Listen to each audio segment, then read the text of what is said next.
Հա, այդ առումով ես ուզում եմ դիմեմ բոլոր մեր ծնողներին, ինչպես գիտեք, իրականում ճնշվում է այն պրասմոտորների քանակը, որով ես դիմում եմ ծնողներին, իրավաբաններին, պատմաբաններին, աջակցելու ինձ դատական վարչական դատարանում, քանի որ դատավորը նոր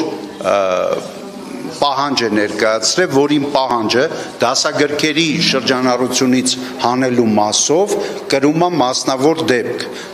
Ասում են ծնողները դուք իրավունք ունեք որպես ՀԿ նախագահ, նախ ես չներկայացա, հանրային ազդարար իրավապաշտպանակայի նախագահ, ներկայացնեք ծնողի պահանջը, որը չի ուզում թրքամետության հայրենազրկման տանող այս դասագրքերի, եւ ես ուզում եմ խնդրել մեր ծնողներին կապ հաստատել իմ հետ այս մոտակա 2-3 օրվա ընթացքում եւ լիազորագիր տան, որպիսի դատարանում ես եւս ներկայացնեմ իրենց պահանջը, իսկ այս պահանջը բնականon է, իրավաչափ է, այս դասագրքերը չեն տանելու Հայաստանի զարգացմանը, այլ ուղղակի նզովյալ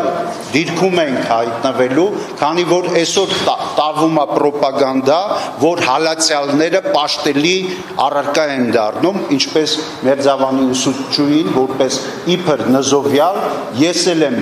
մանկավարժ, ես պայքարող մանկավարժ եմ եւ ուզում եմ իմ խոսքը ուղղել, նաեւ խնդրում եմ ծնողներին այս մի քանի օրվա ընթացքում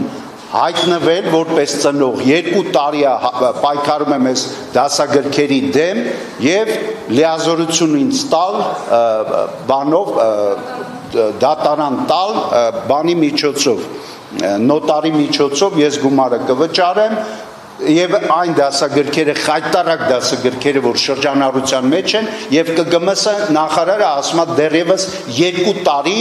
այս դասագրքերը մնալու են շրջանառության մեջ այդ դրա դեմ ես հայց եմ ներկայացրել վարչական դատարան 2 հայց եմ թվով ներկայացրել դատարանը ընդունել է վարույթ եւ շատ փոքր մաս է մնացել որ ես հաղթեմ դա պահանջում եմ ծնողներին գալ միանալ ինձ դատարանում վարչական դատարան ընդդեմ Ժաննա Անդրեասյանին որի ես շարունակաբար պարտադիր կրթելու եմ քանի ինքը պաշտոնյա է շնորհակալություն